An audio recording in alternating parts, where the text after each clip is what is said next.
Hello အားလုံးပဲမင်္ဂလာပါကျွန်တော်နာမည်ကတော့အုတ်လင်းထန်ဖြစ်ပါတယ်အားလုံးကိုသခင်ယေရှုနာမနဲ့ကောင်းချီးပေးပါတယ်ဒီနေ့ကျွန်တော်ပြောမယ့်အခေါင်းစဉ်ကတော့မိဘဆရာဆရာမတွေ့ဆုံပွဲအကြောင်းဖြစ်ပါတယ်အင်္ဂလိပ်နဲ့ဆိုတော့ Parent Teacher Conference အကြောင်းဖြစ်ပါတယ်မိဘဆရာဆရာမ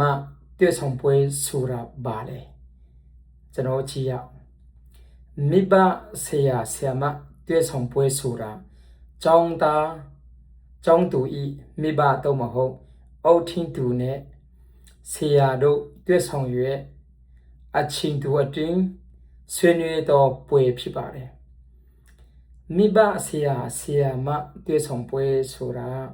ကျောင်းသားရဲ့မိခင်ဖခင်တော့မဟုတ်အုတ်ထင်းသူတွေနဲ့ဆရာဆရာမတွေတွေ့ဆုံတဲ့အရာဖြစ်ပါတယ်ရည်ရွယ်ချက်မှာကျောင်းသားကျောင်းသူ၏ပညာရေးနဲ့တုတက်မှုကိုထောက်ပံ့ရန်ဖြစ်ပါတယ်ရည်ရွယ်ချက်တော့ကျောင်းသားကျောင်းသူများရဲ့ပညာရေးနဲ့တုတက်မှုကိုကျွန်တော်တို့ပေါ့နော်ထောက်ပံ့ဖို့ဒါဖြစ်ပါတယ်ဘယ်သူတွေတည်ရတယ်လဲ Parent Teacher Conference ကိုဘယ်သူတွေကတည်ရမလဲဘယ်လောက်ကြာတယ်လဲဘယ်နှခါတနေ့မှာဘယ်နှခါတည်ရမလဲဘယ်မှာတည်ရမလဲဆိုတော့ကျွန်တော်ကြည့်ရအောင်မိဘဆရာဆရာမတွေ့ဆုံပွဲကအဲ့ဒီပွဲတွေကိုဘယ်သူတွေကတည်မလဲဆိုရင်တော့မိဘတော့မဟုတ်အုတ်ထင်းသူဖြစ်ပါတယ်အဲ့ဒီမှာကျောင်းသားကျောင်းသူတွေလည်းတဲလို့ရတယ်အဲ့ဒီရဲ့အစည်းအဝေးက Parent Teacher Conference မှာကျောင်းသားရဲ့မိဘတွေနဲ့တော့မဟုတ်အုတ်ထင်းသူတွေနဲ့ဆရာဆရာမတွေ့ဆုံပွဲဖြစ်ပါတယ်ကျောင်းသားတွေလည်းပါလို့ရတယ်အဲ့ဒီမှာအဲ့ဒီ Parent Teacher Conference ကဘယ်လောက်ကြာတယ်လဲဆိုရင်ပုံမှန်အဖြစ်ကျောင်းသားကျောင်းသူပေါ့နော်တယောက်ချင်း10မိနစ်ကနေ15မိနစ်လောက်ကြာလက်ရှိပါတယ်အဲ့ဒီ30နဲ့15မိနစ်က semester တစ်ခုလုံးကိုတူတက်ဆင်နေပါတယ်အဲ့ဒီတစ်နှစ်မှာ semester က2ခုရှိပါတယ်အဲ့ဒီ semester တစ်ခုမှာteacher parent teacher conference ကတစ်ခါရှိတယ်ဒါပြီးနောက် semester မှာလည်းတစ်ခါရှိတယ်အဲ့ဒီ teacher parent conference ကပညာသင်နှစ်တစ်နှစ်မှာဘယ်နှကြိမ်လုပ်တယ်ဆိုတော့2ကြိမ်ပုံမှန်အဖြစ်2ကြိမ်ရှိပါတယ်ပညာသင်နှစ်တစ်နှစ်အတွင်း semester နှစ်ခုရှိတယ် semester တစ်ခုမှာတစ်ကြိမ်တွေ့ဆုံရပါတယ်လူအရင်ဆရာမတွေကလူအရင်လူအပ်တယ်လို့တွေ့လို့ရပါတယ်အဲ့ဒီဟာကteacher parent conference ပေါ့နော် parent teacher conference ကမိဘဆရာတွေ့ဆုံပွဲကဘယ်မှာလုပ်တယ်လဲဆိုတော့ကျောင်းမှာရှိတဲ့စာသင်ခန်းတွေမှာလုပ်ရတယ်လို့ဗီဒီယိုခေါ်နဲ့ online ကလေးပေါ့နော်တချို့ဆရာမတွေနဲ့မိဘတွေလုပ်နေပါတယ်ကျောင်းပေါ်မှာမူတည်ပါတယ်အဲ့ဒီ teacher parent teacher ရဲ့တွေ့ဆုံပွဲ conference အဓိကရွေးချက်ကဘာလဲကြည့်အောင်နော်မိဘဆရာမတွေရဲ့တွေ့ဆုံပွဲရဲ့ရွေးချက်ကအတူတကွပူပေါင်းဆောင်ရွက်ခြင်းဖြစ်ပါတယ်မိဘဆရာကျောင်းသားဘောနော်ကျောင်းသားကျောင်းသူကိုထောက်ပံ့တော့အဖွဲ့ဖြစ်ပါတယ်ပြောချင်တာကကျောင်းသားတယောက်ကိုမိဘတော့မဟုတ်မိဘနဲ့ဆရာကပူပေါင်းပြီးတော့သူကိုရင်ရတာဖြစ်ပါတယ်ဤတွေ့ဆုံပွဲကအပိပေးရန်အတွေ့မဟုတ်ပါအဲ့ဒီ Parent Teacher Conference ကကျောင်းသားတယောက်ကိုအပိပေးတဲ့ပွဲမဟုတ်ပါဘူး ရည်ရွယ်ချက်မှာတော့တည်င်းအခြေလေးများမျက်ဝဲရန်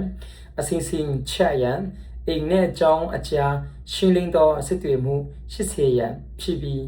ကျောင်းသားကျောင်းသူကိုအကောင်းဆုံးထောက်ပံ့မှုရရှိစေရန်ဖြစ်ပါတယ်ကျောင်းသားကျောင်းသူဦးဆောင်သောတွေ့ဆုံပွဲတွင်ကျောင်းသားကျောင်းသူကိုယ်တိုင်တာဝန်ယူတက်စေရန်လည်းကိုမြင်ဒီဟာကတော့အဓိကကျောင်းသားနဲ့မိဘနဲ့ဆရာမတို့အတူတကွပူပေါင်းပြီးမှကျောင်းသားတွေကလေးတွေဘယ်လိုအကောင်းဆုံးဖြစ်ပါလဲဆိုတော့ကိုမြင်နေရဖြစ်ပါတယ်ဘာတွေဆွေးနွေးကြတယ်လဲအဲ့ဒီ parent teacher conference မှာဘာတွေဆွေးနွေးကြတယ်လဲအဲ့ဒီနေပေလက်ခုကိုဆွေးနွေးကြတယ်ပညာရေးအကြောင်းပညာရေးမှာကလေးက academy line မှာအမတ်ဘလူလဲအမတ်အကြောင်းစာမေးပွဲရလာမြအကြောင်းစာဖတ်နိုင်စွမ်းအကြောင်းအာတာချက်မြဒါပြင်ခေခေတော့ဘာသာရေးမြအဲ့ဒီကလေးရေပေါ့နော်ပညာရေးနဲ့ပတ်သက်ပြီးတော့အမတ်တွေစာမေးပွဲရလာတွေစာဖတ်နိုင်စွမ်းတွေအာတာချက်မြသူ့မှာအနေချက်ပြောမလားခေခေတဲ့အရာများကိုကျွန်တော်ဆွေးနွေးတာဖြစ်ပါတယ်ဒါပြီးအပြုအမူနဲ့စူးစမ်းမှုစာတင်ချင်းတွေဘောနော်အာယုံဆိုင်မှုအဲ့ဒီကလေးကစာတင်ချင်းမှာအာယုံဆိုင်မှုရှိလားမရှိဘူးလားပါဝင်မှုကဘယ်လိုလဲလေးစားမှုကဘယ်လိုလဲအခြားသူများနဲ့ပူပေါင်းမှုဘယ်လိုလဲအဲ့ဒါလေးကိုလည်းဆွေးနွေးရပါတယ်ဒါပြီးစာချစ်မှုဘောနော်အလေးထားအင်းစာပြီးမြော့မှုပေါ့နော်အဲ့ဒီကလေးတယောက်ကအင်းစာပြီးမြော့မှုအကြောင်းတွေစရိတ်တချေဖြစ်မှုတွေချူတင်ပင်စီမှုတွေဒါပြီးတမရက်အတွင်းပြီးမြော့တယ်လားမပြီးမြော့လားအဲ့ဒါတွေကိုဆွေးနွေးဖြစ်ပါတယ်ဒါပြီးလူမှုကြီးနဲ့စိတ်ပတ်ဆိုင်ရာပေါ့နော်အဲ့ဒီကလေးကြောင့်သားကမစ်ဆွေများပေါ့နော်ဘလူနဲ့ပေါင်းတင်တယ်လေသူရဲ့ယုံကြည်မှုကဘလူလဲသူရဲ့စိတ်ဖြစ်မှုရှိလားမရှိဘူးလားအကြောင်းအပေါ်မှာထားရှိတဲ့သဘောထားအဲ့ဒါလေးကိုဆွေးနွေးကြတာပါဖြစ်ပါတယ်ဒါပြီးနံပါတ်5မှာမိဘအုပ်ထင်းသူများကမေးလရှိတော့မေခွေများ parent teacher conference မှာမိဘအုပ်ထင်းသူများကမေးလရှိတဲ့မေခွေများကျောင်းသားကျောင်းသူ၏အာတာချေများကဘာတွေလဲဘယ်နေရာတွေကိုတူတဲ့ဖူးလိုအပ်တယ်လဲကျောင်းသားကျောင်းသူကအတန်းအစင်းနဲ့လိုက်ဖဲ့ပါသလားစာနိုင်သလားမနိုင်ဘူးလားအိမ်မှာပညာရေးကိုဘယ်လိုထောက်ပံ့ပေးနိုင်မလဲမိဘအနေနဲ့အိမ်မှာပညာရေးကိုဘယ်လိုထောက်ပံ့ပေးနိုင်မလဲအကူငင်အပူအကူငင်လိုအပ်ပါသလားအဲ့ဒီကလေးက after school တက်ဆရာလိုသလားသူ့မှာချူရှင်လိုသလားအပူကြောင့်တက်ဆရာလိုသလားဒါတွေဆွေးနွေးရတယ်မိဘတွေကဘောနော်မေးလက်ရှိတယ်ဒါပြီးနောက်လာပိုင်းအတွက်ပင်ပန်းပန်းတိုင်တွေကဘာတွေလဲအဲ့ဒီချောင်းသားကလေးအတွက်နောက်လာသူ့အတွက်ပန်းတိုင်တွေကဘာတွေလဲဒါပြီးဆရာမများနဲ့စစ်တွေဖို့အကောင့်ဆောင်ဒီလိုင်းကဘာဖြစ်မလဲအဲ့ဒါတွေကိုမိဘအုပ်ထင်းသူတွေကမေးလက်ရှိပါတယ်ဒါပြီးဆရာမမီယာကမေးလက်ရှိတော့မေခွေများပေါ့နော်ကျောင်းသားကျောင်းသူကအိမ်မှာစာကိုဘလူလောက်တယ်လေဘသူကသူ့ကိုအိမ်စာကိုငင်တယ်လေအဲ့ဒါကိုဆရာမတွေကမိဘတွေကိုမေးလက်ရှိတယ်ဆရာမမီယာကတိတင်တော့အင်ဒရင်းပြဿနာများရှိပါသလားဒါပြီးကျောင်းသားကျောင်းသူဤစေဝင်စားမှုနဲ့ပန်းတံမြတ်ကဘာတွေလဲအဲ့ဒါတွေကို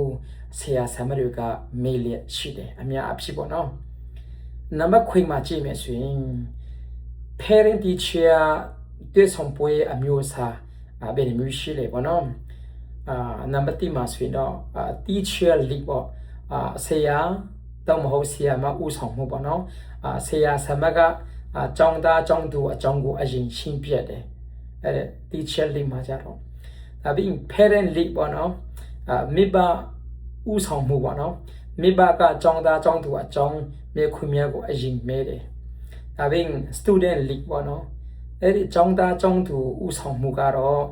ကျောင်းသားကျောင်းသူကိုယ်တိုင် လုံငိုင်းများအမတ်များပန်းတန်များကိုတင်ပြတယ်အဲ့လိုမျိုးရှိတယ်ပေါ့နော်ပြောချင်တာအဲ့ဒီမှာကဆရာမဖေကလည်းပြောတယ်မိဘတွေကလည်းပြောတယ်တော့မဟုတ်အုတ်ထင်းသူကပြောတယ်တော့မဟုတ်ရင်တော့ကျောင်းသားတွေကလည်းပြောတာပေါ့နော်နံပါတ်8မှာဆိုရင်တော့မိဘအုတ်ထင်းသူများကကျူတင်ပင်စင်ရမယ့်အရာများ parent teacher conference မှာမိဘအုတ်ထင်းသူများကကျူတင်ပင်စင်ရမယ့်အရာများပေါ့နော်မိဘဆရာမများတွေ့ဆုံပွဲမတိုင်ခင်မဲခွန်းနှစ်ခုတော့မဟုတ်နှစ်ခုကလည်းတောင်းခုရည်ချက်ထားပါအမတ်ဆရွဲ့ပေါ့နော်တော့မဟုတ်အကြောင်းသားအကြောင်းသူ၏အလုံးငိုင်းနမူနာများယူလာပါသူ့မှာပေါ့နော် report လေးတွေပေါ့နော်အကြောင်းမှာပေါ့နော်ရထားတဲ့ report လေးတွေကိုလည်းယူလာလို့ရတယ်မဲဆရာရှင်းပေးလို့ရတယ်ဒါပြီးအရင်မိဘတော့မဟုတ်အုတ်ထင်းသူပြက်ကဆရာဆမတ်တွေပြောတဲ့စကားကိုအရင်နားထောင်ပါပြီးမှတားလိမ့်မယ်ဆရာရှိမေးပါနံပါတ်9မှာဆရာဆမတ်များကကျူတင်ပင်ဆရာမဲ့အရာများအချက်အလက်များယူလာပါဥမာအမတ်များစာမေးပွဲရလာများလုံငိုင်းနမူနာများကျောင်းသားများအာတာချက်နှစ်ခုနဲ့သူတည်ရန်လူအတော့နေရနှစ်ခုကိုပေါ့နော်မထားပါအိမ်မှာကိုငင်ရန်အတွက်အကျင့်ပြုတ်ချက်ပေါ့နော်နှစ်ခုကနဲ့တောင်းခုပြင်ဆင်ထားပါဆရာဆမနေနဲ့ပေါ့နော်အိမ်မှာပေါ့နော်ကလေးကိုဘလူကိုငင်ကောင်းမလဲဆိုတာပေါ့နော်အကျင့်ပြုတ်ချက်လေးကိုနော်နှစ်ခုကနဲ့တောင်းခုပြင်ဆင်ထားလို့ရတယ်နံပါတ်10မှာဆိုရင်ကျောင်းသားကျောင်းသူများကကျူတင်ပြင်ဆင်ရမယ့်အရာများပေါ့နော်parent teacher conference မှာကျောင်းသားကျောင်းသူများအနေနဲ့ကျူတင်ပင်ဆရာမဲ့အရာများကတော့အစင်ပီတဲ့အရာတစ်ခုနဲ့အခက်ခဲပေါ့နော်တွေ့နေတဲ့အရာတစ်ခုကိုပြောပါပေါ့နော်နင်းအာတာချက်တွေကိုပြောပါနင်းမအားနေချက်တွေကိုပြောပါနောက်လပိုင်းအတွက်ပန်းတန်တစ်ခုစဉ်းစားထားပါကျောင်းသားတစ်ခုတယောက်နေနဲ့ကျောင်းသားနေနဲ့နောက်လာမှာကျွန်တော်သူတည်ရမယ့်အရာကတော့ဒီဟာပါဆိုပါနော်ပင်စင်ထားပါဆက်တိပေါ့နော်အချက်မှာတော့ parent teacher conference ရဲ့တွေ့ဆုံပွဲအပြီးတွင်ပေါ့နော်ဘာတွေဖြစ်လဲအဲ့ဒီတွေ့ဆုံပွဲပြီးမှဘာဖြစ်တယ်လဲပေါ့နော်ပန်းတန်တဘောသူချင်းတိကျတော့ပန်းတန်တစ်ခုနှစ်ခုတောင်းခုမထားပါတတ်မထားပါအစီစဉ်ချချင်းပေါ့နော်ဆရာမိဘကျောင်းသူကျောင်းသားတူစီဘာလို့ရမယ်ကိုဆုံးဖြတ်ပါပြင်လေတောင်းတချင်းနော်လေပတ်ကနေပြီးမှ6ပတ်ကြာသူ့တည်မှုကိုစစ်ဆေးပါဒါပြီးစိတ်တွေမှု80ချင်းပေတနာရှိပါကဆရာတော့မဟုတ်ဆရာမနဲ့စစ်တွေပါနံပါတ်7ခုအချက်မှာတော့ဗာလဲဆိုတော့7မှာတော့အရေးကြီးသောစီမီများနဲ့ရှောင်ရမယ့်အရာများမိဘတော်၎င်းဆရာဆမမများကတော့၎င်းကျောင်းသားကျောင်းသူများကရှောင်ရမယ့်အရေးကြီးသောဘောနော်အရာများပေါ့နော်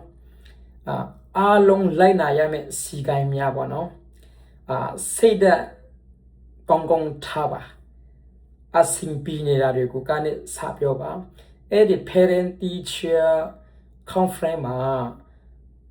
စိတ်သက်ကောင်းထားပြီးတော့ကျောင်းသားကျောင်းသူများတော့၎င်းမိဘများတော့၎င်းဆရာဆရာများကျွန်တော်နေဖို့လိုပါတယ်ဒါပြင်အစင်ပီတဲ့ဟာကိုကျောင်းသားရဲ့အားသာချက်ကိုပဲဘောနော်အရင်ပြောပါဒါပြီးရင်ယူသားပါပြဿနာကိုစောပြောလေပူမူလွယ်ကူစွာဖြစ်စီနိုင်လေဖြစ်ပါတယ်ကျောင်းသားတယောက်ရဲ့ဘောနော်ခက်ကြုံတဲ့အရာတွေကိုဘောနော်စောပြောမှတည်းစောဖြစ်စီလို့ရဖြစ်ပါတယ်အဲ့ဒါကြောင့်ပြဿနာကိုမချောင်ပဲနဲ့ပြောရမှာဖြစ်ပါတယ်သူ့မှာခက်တဲ့အရာတွေကိုဖြစ်ချင်းချက်အပေါ်အာယုံဆိုင်ပါအပိတိချင်းမဟုတ်ပါမလုပ်ပါနဲ့ဘောနော်အဲ့ဒီမှာ parent teacher conference မှာဆရာမကမိဘတွေကိုအပိတင်ချင်းကျောင်းသားတွေကိုအပိချင်းတင်ချင်းမိဘတွေနဲ့အုတ်ထင်းသူတွေကကျောင်းသားတွေကဆရာဆမတော်၎င်းဘောနော်အပိတင်ချင်းတွေကိုမလုပ်ရပါဘူးဘောနော်မလုပ်သင့်ပါဘူး ဒါပြီးမှတ်စုယူပါသဘောတူထားတဲ့ပန့်တက်မြတ်ကိုရည်ချပါပေါ့နော်အဲ့ဒီ3ယောက်ကပေါ့နော်3ပွင့်ဆိုင်တဲ့ထိုင်ပြီးမှပြောတဲ့အရာတွေကိုကောင်းတဲ့အရာကိုရည်ချပါဒါပြီးလိုက်နာဆောင်ရွက်ပါအားလုံးကမိမိတာဝန်ကိုကျေပွင့်မှတာအစီအစဉ်ကအောင်မြင်မှာဖြစ်ပါတယ်မိဘကလှုပ်တင်တဲ့အရာလှုပ်မယ်ဆရာဆရာမတွေကလှုပ်တင်တဲ့အရာကိုလှုပ်မယ်ကျောင်းသူကျောင်းသားတွေကလှုပ်တင်တဲ့အရာကိုလှုပ်မှတာလိမ့်တာဝန်ကြီးမှတာလိမ့်အဲ့ဒါအောင်မြင်မှာဖြစ်ပါတယ်ဒါပြင်ရှောင်ရှားရမယ့်အရာများပေါ့နော်အဲ့ဒီ parent teacher conference မှာဆရာဆရာမများကတော့လည်းကောင်းကျောင်းသားကျောင်းသူများကတော့လည်းကောင်းမိဘတော့မဟုတ်အိုးထင်းသူများကတော့လည်းကောင်းရှောင်ရမယ့်အရာကတော့ဗာလဲဆိုတော့အမဘောနော်အမစာရွက်ဆူမတွေ့ဆုံပွဲလို့ရန်ဆောင်းနေချင်းပေါ့နော်ကလေးတွေကပစ္စည်းမကလေးတွေကအမမကောင်းမှတွေ့ဆုံတာမျိုးမဟုတ်ဘဲနဲ့ပုံမှန်တိုင်းတော့ဖို့လိုပါတယ်ဒါပြီးရန်ဖြစ်ချင်းတော့မဟုတ်ကာကွယ်ပြောချင်းနော်အဲ့ဒီ parent teacher conference မှာဆရာမများနဲ့ကျောင်းသားကျောင်းသူများမိဘအိုထင်းသူများအကြားမှာအရာဖြစ်ဖို့မဟုတ်ပါဘူးနော်ဆွေးနွေးပြီးတော့ပြဿနာရှင်းအဖြစ်ရှာဖို့တာဖြစ်ပါတယ်ဒါပြီးမဲခွင့်များမမဲချင်းနော်အဲ့ဒီ parent teacher conference မှာမြင်ပြီးချင်းတဲ့ဘောနဲ့ပေါ့နော်မဲဆရာများရှိလားလို့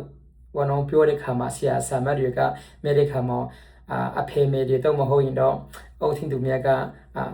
မဲဆရာရှိပေမဲ့နော်မမဲတာမျိုးပေါ့နော်မလုပ်ဖို့ရည်ကြည်တာဖြစ်ပါတယ်ဒါပြင်အစီအစဉ်ချပြီးမလိုက်နိုင်ချင်းအဲ့ဒီ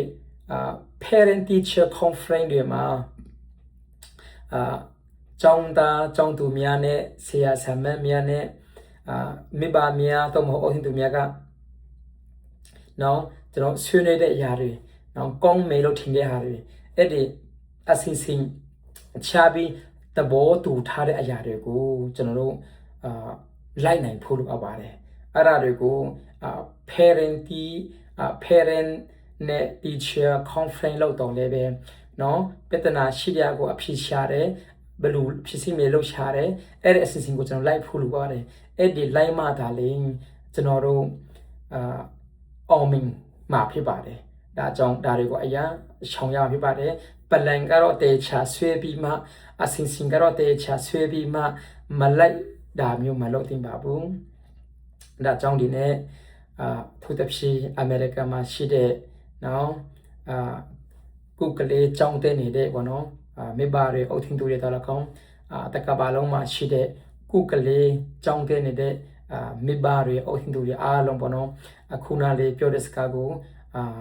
နားထောင်တင်ပါတယ်ဒါပြီးကျွန်တော်ပြောတဲ့အရာကနဲ့ရတဲ့အရာ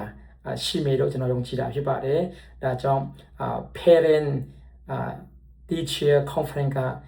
တနေ့မှာ2ကြိမ်လုပ်ပေးလို့တာဖြစ်ပါတယ် semester တစ်ခုမှာတစ်ခါဆိုတော့တနေ့မှာ semester က2ခုရှိတဲ့ဆိုတော့2ခါလောက်တာဖြစ်ပါတယ်အဲ့ဒီ parent teacher conference ကအဖေမေအနေနဲ့တော့လကောင်းအိုထင်းသူအနေနဲ့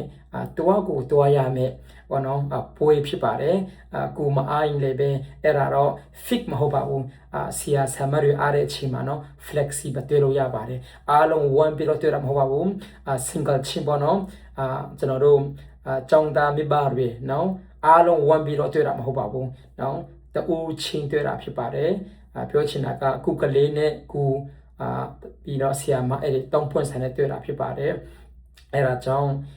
teacher နဲ့ပေါ့နော်parent တွေကျောင်းသားတွေပေါ့နော်အောင်မြင်ဖို့ရတဲ့အဲ့ဒီစီဝကအရန်အရေးကြီးတာဖြစ်ပါတယ်ဒီမှာနားထောင်တဲ့လူတွေအားလုံးကိုချစ်တင်တယ်အားလုံးဖခင်ကောင်းချီးရပါစေဖခင်သခင်အလိုရှိရင်နှုတ်မပြန်တွေ့ကြမယ်နော် bye